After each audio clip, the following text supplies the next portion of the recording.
name is Hannah Moore, and I play percussion. Percussion is a large group of instruments.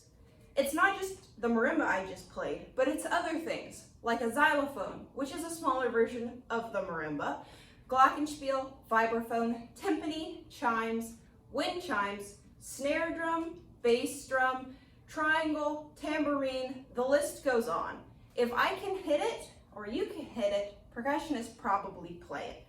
On top of things that we hit, we also play sound effects usually, like whistles or rattles. On most percussion instruments, there are 3 different ways that you can make sound on them. The first way is with implement, or what you hit the instrument with. So on a marimba, you usually would use a yarn mallet, which sounds like this. But let's say that the composer wants a different sound, so he has you play with the back of the mallet.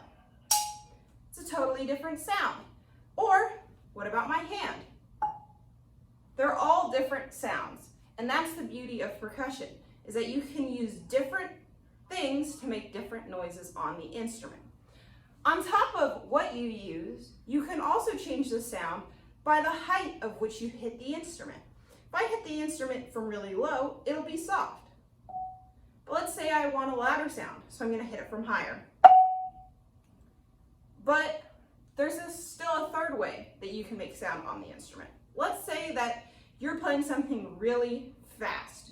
You can play it at a low height, softly, or if you don't have time to get all the way up because it is so fast, you can just hit the bar really quickly from a low height, and you get a louder sound.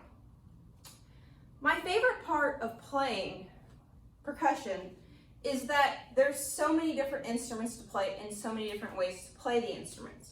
For example, on marimba, I can play with 2 mallets. Or as I showed in the video at the beginning, I can play with 4 mallets.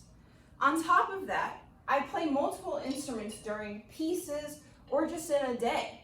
In a piece, I can be playing up to 8 instruments, where I'm playing marimba maybe, but while I'm doing that, I'm thinking, what's next? Oh yeah, I have to go over and play the bass drum for one note.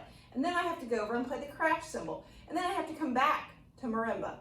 And having to think ahead while still being musical on the instrument I'm currently on really stretches my brain, and I enjoy that. To finish this video, I would like to play you an excerpt from Ginger Snap, which is a rudimental snare solo.